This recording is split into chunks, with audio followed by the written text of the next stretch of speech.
अगर जिंदगी को एक खेल बनाना है, हर काम में अव्वल नंबर लाना है, सबसे आगे निकलना है, सबसे अलग बनना है, तो केवल खुद को जितनी हो सके उतनी ज्यादा तकलीफ देनी होगी। खुद को तकलीफ दोगे तभी मन तुम्हारे वश में आएगा। लेकिन मन को वश में करने का एक आसान उपाय भी है। वह उपाय कौन सा है, वही हम आज के इस वीडियो में एक रहस्यमय कहानी के माध्यम से जानेंगे। तो चलिए शुरुआत करते हैं। दुकानदार नरेंद्र और चोर निशांत की कहानी। भारत के एक हलचल भरे बाजार वाले शहर में नरेंद्र नाम का एक दुकानदार रहता था। वह एक छोटी सी किराने की दुकान चलाता था जो अपनी विविध प्रकार की वस्तुओं, उत्कृष्ट सेवा और उचित कीमतों के लिए जानी जाती थी। नरेंद्र एक हंसमुख और मेहनती व्यक्ति थे जो दयालुता और आत्मनियंत्रण की शक्ति में विश्वास करते थे। शहर के दूसरी ओर निशांत नाम का एक कुख्यात चोर छिपा हुआ था। निशांत अपने चालाक तरीकों और सबसे सतर्क दुकानदारों को भी मात देने की क्षमता के लिए जाना जाता था। उसने आवश्यकता के कारण नहीं, बल्कि लालच और रोमांच के कारण चोरी की। एक दुर्भाग्यपूर्ण दिन निशांत ने नरेंद्र की दुकान को दूर से देखा और फैसला किया कि यह उसका अगला लक्ष्य होगा। उसने रात होने तक इंतजार किया और चुपचाप दुकान की ओर चला गया। लेकिन उन्हें आश्चर्य हुआ। जैसे ही वह दुकान के पास पहुंचे, उन्होंने नरेंद्र को बाहर बैठे ध्यान में डूबे हुए देखा। निशांत को अपनी आंखों पर विश्वास नहीं हो रहा था। हाई अलर्ट पर रहने या अपनी दुकान की रखवाली करने के बजाय नरेंद्र शांति से ध्यान कर रहे थे। उत्सुक होकर निशांत ने उसे दूर से देखने का फैसला किया। जैसे ही निशांत ने देखा, उसने देखा कि नरेंद्र का चेहरा कैसे नरम हो गया, उसकी सांसें कैसे धीमी हो गईं और उसे शांति का एहसास हुआ। ऐसा लग रहा था मानो दिन भर की सारी चिंताएं और तनाव दूर हो रहे थे और पीछे एक शांत और एकाग्र मन रह गया था। निशांत को बेचैनी महसूस हुई। उसे एहसास हुआ कि हालांकि उसने भौतिक संपत्ति चुराने की कला में महारत हासिल कर ली थी, लेकिन उसने आंतरिक शांति और आत्मनियंत्रण चुराने के विचार पर कभी दोबारा विचार नहीं किया। वह हमेशा अपनी इच्छाओं और आवेगों से प्रेरित होता था और कभी भी अपने कार्यों के परिणामों के बारे में सोचना बंद नहीं करता था। जैसे ही रात हुई, नरेंद्र ने अपनी आंखें खोलीं और निशांत को छाया में खड़ा देखा। डर या गुस्से से प्रतिक्रिया करने के बजाय वह बस मुस्कुराया और निशांत को करीब आने का इशारा किया। निशांत पहले तो झिझका, लेकिन नरेंद्र के शांत स्वभाव की किसी बात ने उसे अपनी ओर खींच लिया। जिज्ञासा और शर्म का मिश्रण महसूस करते हुए उसने रोशनी की ओर कदम बढ़ाया। नरेंद्र ने बोलना शुरू किया। उनकी आवाज नरम लेकिन दृढ़ थी। उन्होंने आत्मनियंत्रण की शक्ति, खुद को इच्छाओं और प्रलोभनों से अलग करने, सच्ची सफलता भौतिक धन में नहीं बल्कि आंतरिक शांति और संतुष्टि में खोजने की बात की। निशांत ने ध्यान से सुना। उसका दिल पछतावे से भारी हो गया। उन्होंने नरेंद्र में उस व्यक्ति का प्रतिबिंब देखा जो वह हो सकते थे यदि उन्होंने जीवन में एक अलग रास्ता चुना होता। भोर में नरेंद्र ने निशांत को सादा भोजन और आराम करने की जगह दी। निशांत झिझक रहा था। उसे यकीन नहीं हो रहा था कि उसने जो किया है उसके बाद भी वह ऐसी दयालुता का हकदार है या नहीं। लेकिन नरेंद्र ने जोर देकर कहा कि हर कोई एक दूसरे मौके का हकदार है, बेहतरी के लिए बदलाव का मौका। इसके बाद के दिनों में निशांत नरेंद्र के साथ रहे और उनसे आत्मनियंत्रण और सचेतनता के तरीके सीखे। उन्होंने ध्यान का अभ्यास किया, अनुशासन विकसित किया और धीरे धीरे अपने भीतर एक परिवर्तन महसूस किया। महीने बीत गए और एक दिन निशांत ने एक चौंकाने वाली घोषणा की। उसने खुद को अधिकारियों के सामने आत्मसमर्पण करने और अपने पिछले अपराधों के लिए प्रायश्चित करने का फैसला किया था। वह जानता था कि प्रायश्चित का मार्ग लंबा और कठिन होगा, लेकिन वह साहस और विनम्रता के साथ उस पर चलने के लिए दृढ़ था। नरेंद्र ने निशांत को देखकर गर्व से मुस्कुराया। उसमें उद्देश्य और संकल्प की एक नई भावना दिखी। वह जानता था कि उनके रास्ते किसी कारण से एक दूसरे से मिले थे, कि उनकी मुलाकात परिवर्तन और विकास के लिए उत्प्रेरक थी। और इसलिए जैसे ही निशांत ने आत्म खोज और मुक्ति की अपनी यात्रा शुरू की, वह अपने साथ आत्मनियंत्रण और मन को विषहरण करने का पाठ भी ले गया जो नरेंद्र ने उसे सिखाया था। वह जानते थे कि सच्ची सफलता भौतिक संपदा के संचय में नहीं, बल्कि आत्मा की समृद्धि और आत्मा की ताकत में निहित है। और अंत में यह सिर्फ निशांत ही नहीं था, जो उनके मुठभेड़ से बदल गया था। नरेंद्र को भी तृप्ति की गहरी अनुभूति हुई, यह जानकर कि उन्होंने एक खोई हुई आत्मा को प्रकाश में वापस लाने में मदद की है। दुकानदार नरेंद्र और चोर निशांत की कहानी शहर में एक किंवदंती बन गई। मुक्ति, क्षमा और आत्मनियंत्रण की परिवर्तनकारी शक्ति की कहानी। और जिन लोगों ने इसे सुना उन्हें याद दिलाया गया कि चाहे कोई कितनी भी दूर क्यों न भटक गया हो, वापस लौटने, मन को विस्मुक्त करने और हृदय की शुद्धता में सफलता पाने का मौका हमेशा मिलता है। कहानी की नीति सफलता की राह पर आत्मनियंत्रण और अपने दिमाग को विस्मुक्त करना आवश्यक गुण है।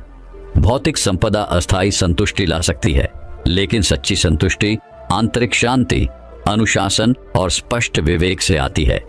इससे कोई फर्क नहीं पड़ता कि आप कितनी दूर भटक गए हैं।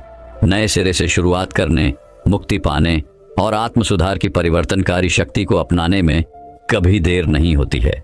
वहीं अब अगली शानदार रोचक कहानी की शुरुआत कुछ इस प्रकार होती है। एक पारंपरिक भारतीय गुरुकुल के शांत वातावरण में दो युवा छात्र नीलकंठ और दामोदर बुद्धिमान गुरु स्वामी रामानंद द्वारा निर्देशित अपनी आध्यात्मिक यात्रा पर निकले। हरी भरी हरियाली और वैदिक भजनों के बीच लड़कों ने खुद को प्राचीन धर्म ग्रंथों की शिक्षाओं में पूरी लगन से डुबो दिया, जो आत्मनियंत्रण की कला में महारत हासिल करने और सफलता के लिए अपने दिमाग को विषमुक्त करने के लिए समर्पित थे। नीलकंठ एक उज्जवल और जिज्ञासु आत्मा थे, जो अपनी त्वरित बुद्धि और ज्ञान की अतृप्त प्यास के लिए जाने जाते थे। दूसरी ओर दामोदर का स्वभाव शांत और दृढ़ निश्चय था। अपने विपरीत व्यक्तित्वों के बावजूद दोनों छात्रों ने एक गहरा बंधन और एक सामान्य लक्ष्य साझा किया, अपने गुरु की शिक्षाओं के माध्यम से आध्यात्मिक ज्ञान प्राप्त करना। गहन ज्ञान वाले आर्षि स्वामी रामानंद ने नीलकंठ और दामोदर दोनों के भीतर की क्षमता को पहचाना। उन्होंने समझा कि सफलता और आत्मज्ञान की राह पर आत्मनियंत्रण और मानसिक विशरण महत्वपूर्ण घटक थे।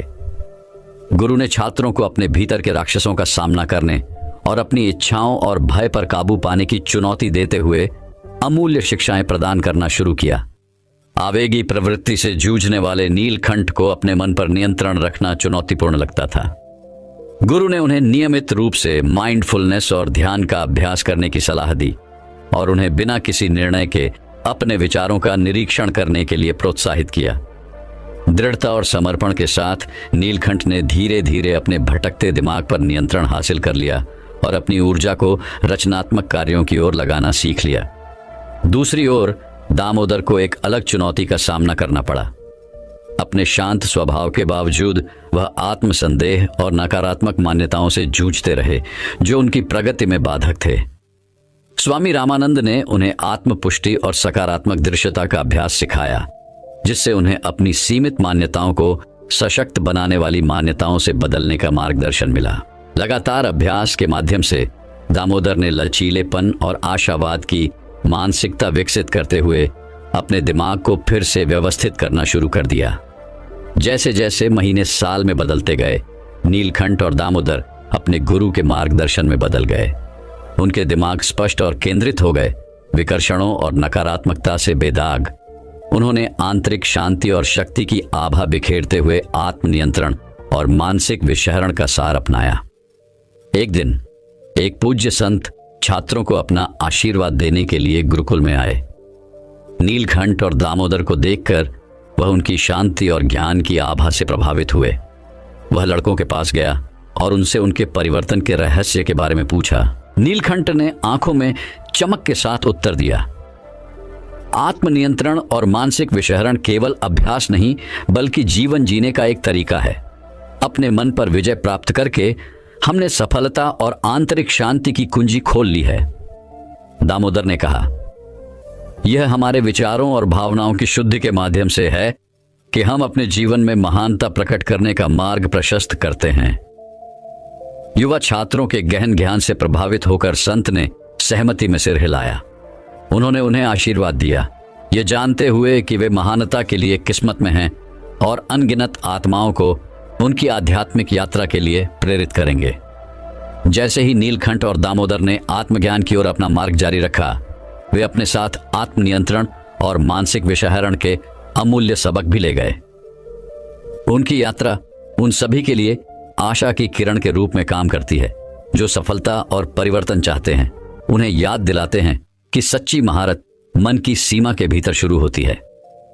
अराजकता और विकर्षणों से भरी दुनिया में नीलकंठ और दामोदर की कहानी आत्म अनुशासन और मानसिक स्पष्टता की शक्ति के प्रमाण के रूप में खड़ी है। आत्म सुधार के प्रति अपनी अटूट प्रतिबद्धता के माध्यम से उन्होंने न केवल सफलता हासिल की बल्कि उनके रास्ते में आने वाले सभी लोगों के दिलों को भी छुआ। और इसलिए गुरुकुल के दो छात्रों नीलकंठ और दामोदर की विरासत समय के इतिहास में गूंजती रही, जिससे पीढ़ियों को अपनी पूरी क्षमता को अनलॉक करने और अपने सपनों को साकार करने की कुंजी के रूप में आत्मनियंत्रण और मानसिक विषहरण को अपनाने के लिए प्रेरित किया गया। वहीं अब अगली शानदार रोचक कहानी की शुरुआत कुछ इस प्रकार होती है। राजा रवि और रानी इंदिरा की कहानी। आत्मनियंत्रण में महारत हासिल करना। अरावली की भूमि में रवि नाम का एक बुद्धिमान और महान राजा और उनकी समान रूप से बुद्धिमान और दयालु रानी इंदिरा रहते थे। अरावली राज्य अपनी समृद्धि, सद्भाव और सुंदरता के लिए दूर दूर तक जाना जाता था, जिसका श्रेय राजा रवि और रानी इंदिरा के अनुकरणीय नेतृत्व को जाता था।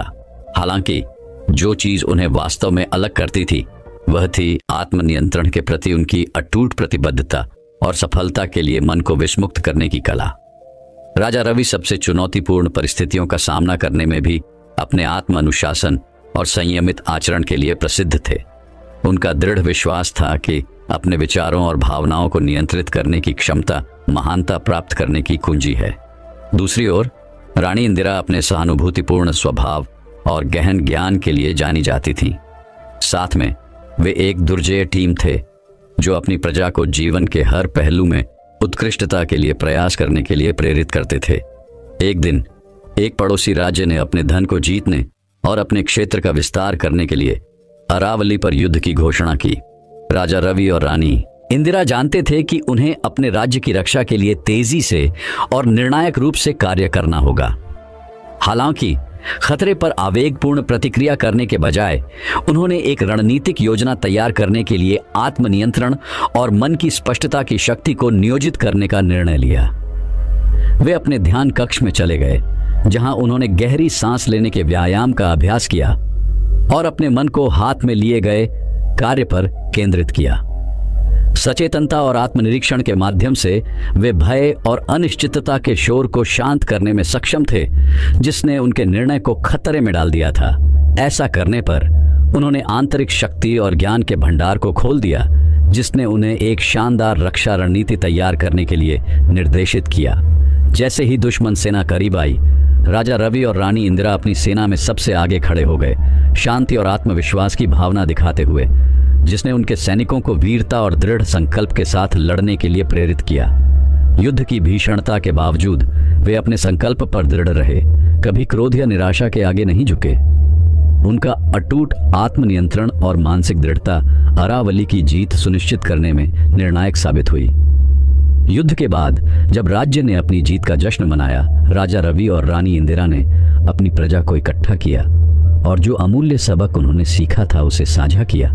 सफलता के लिए आत्मनियंत्रण में महारत हासिल करने और दिमाग को विषमुक्त करने का महत्व उन्होंने समझाया कि सच्ची महानता बाहरी विजय से नहीं बल्कि किसी के आंतरिक स्व पर प्रभुत्व से उत्पन्न होती है।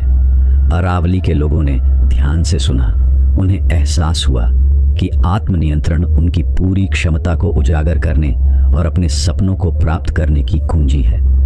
अपने प्रिय राजा और रानी द्वारा स्थापित उदाहरण से प्रेरित होकर वे एक उज्जवल भविष्य का मार्ग प्रशस्त करने के लिए अपने मन और हृदय को शुद्ध करते हुए आत्मखोज और परिवर्तन की यात्रा पर निकल पड़े। और इसलिए राजा रवि और रानी इंदिरा की विरासत आने वाली पीढ़ियों तक कायम रही, जिसने उनकी कहानी सुनने वाले सभी को याद दिलाया कि सच्ची शक्ति तलवार में नहीं बल्कि किसी के अपने विचारों और भावनाओं पर कब्जा करने में निहित है। अरावली राज्य में आत्मनियंत्रण और मानसिक विषहरण की खोज सफलता की आधारशिला बन गई, जिससे आने वाले वर्षों में लोगों को समृद्धि और सद्भाव की ओर मार्गदर्शन मिला।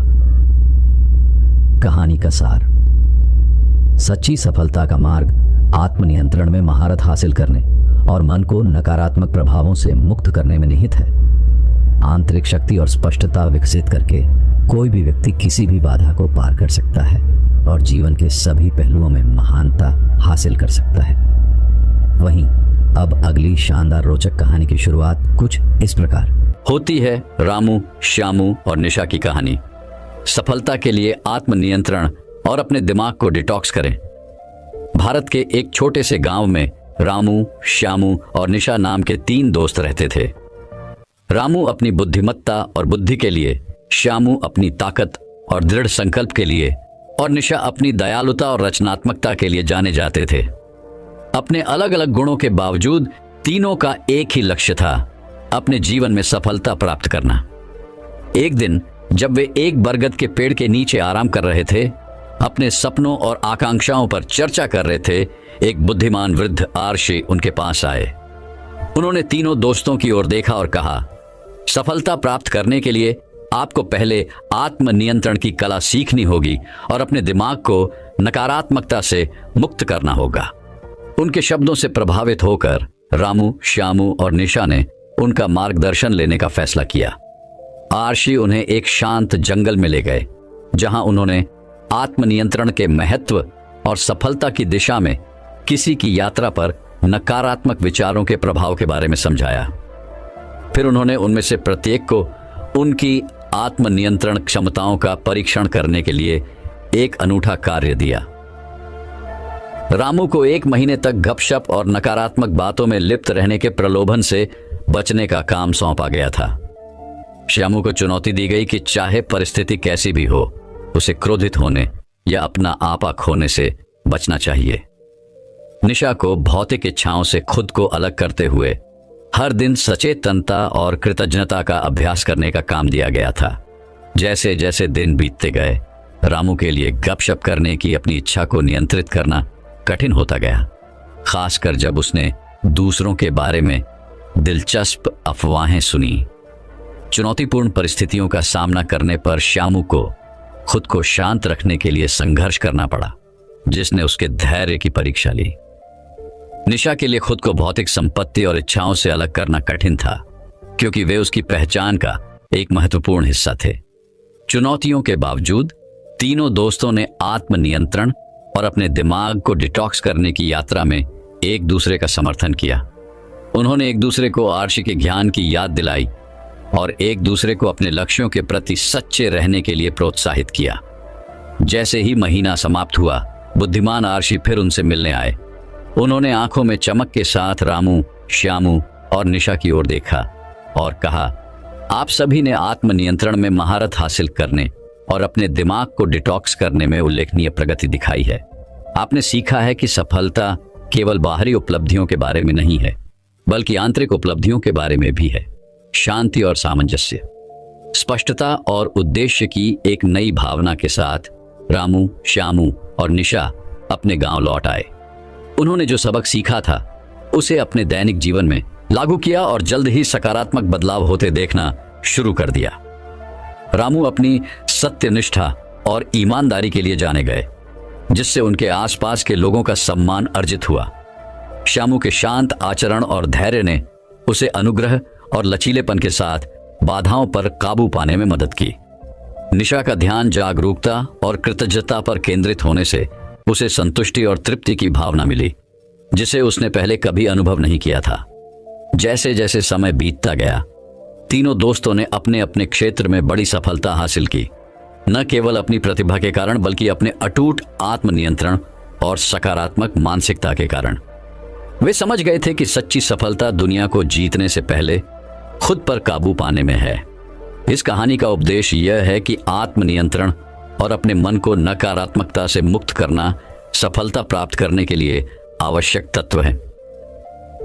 आंतरिक शांति और सद्भाव पैदा करके कोई भी किसी भी चुनौती पर काबू पा सकता है और अपनी पूरी क्षमता का एहसास कर सकता है।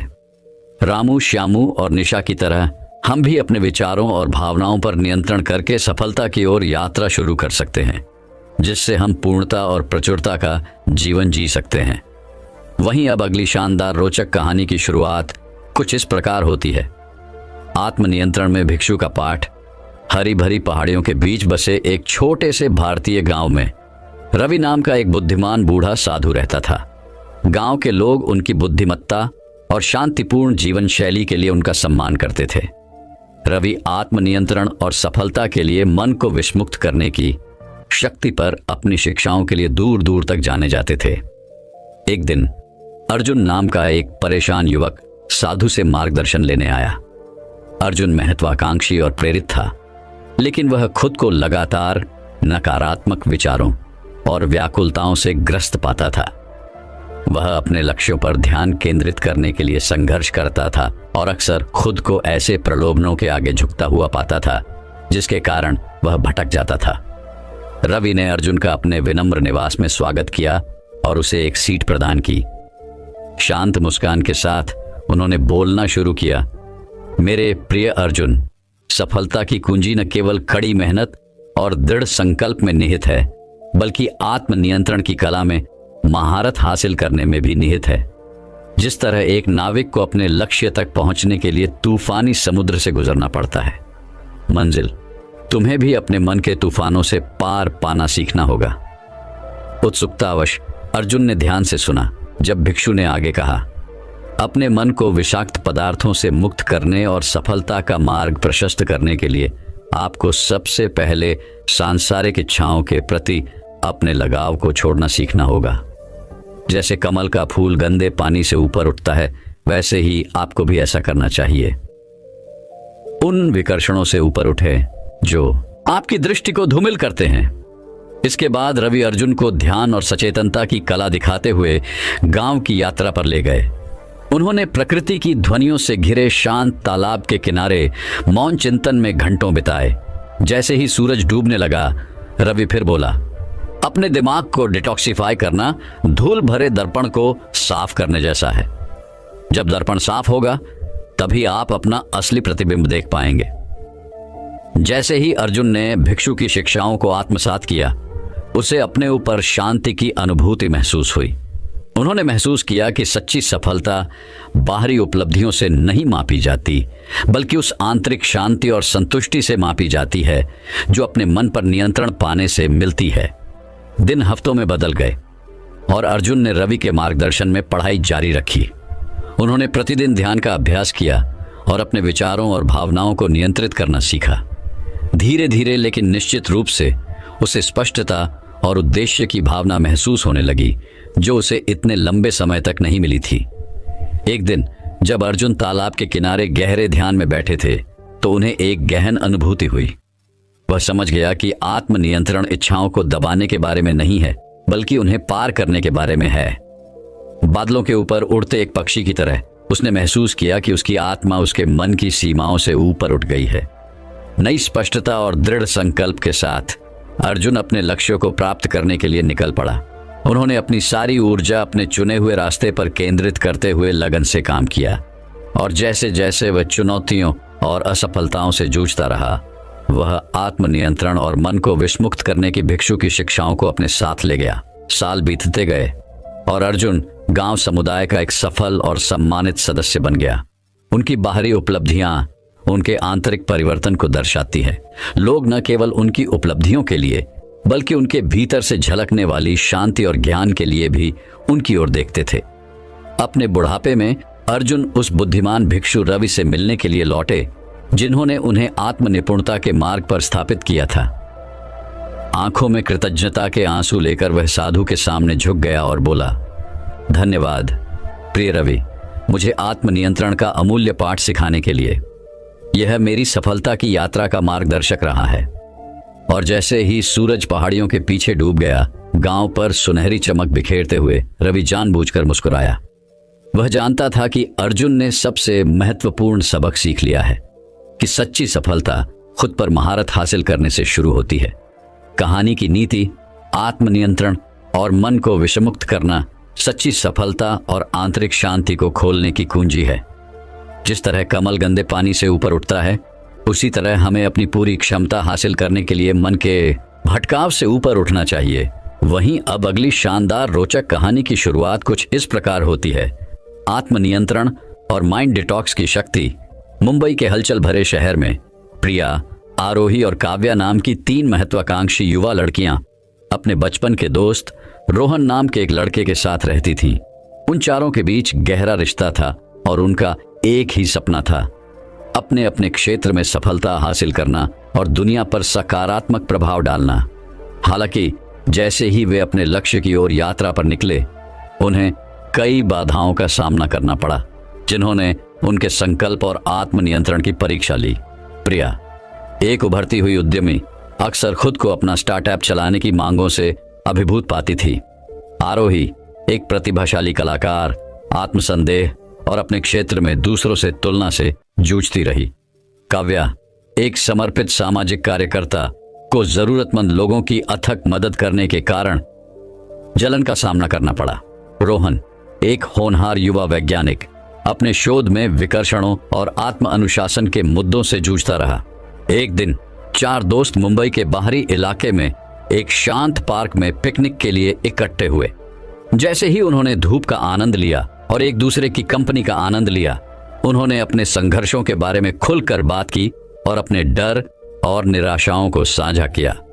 तभी वहां से गुजर रहे एक बुजुर्ग आर्शी ने उनकी बातचीत सुनी और उनके पास आए। अपनी बुद्धिमत्ता और अंतर्दृष्टि के लिए जाने जाने वाले आर्शी ने युवा मित्रों को उनकी चुनौतियों से उबरने और सफलता हासिल करने में मदद करने की पेशकश की।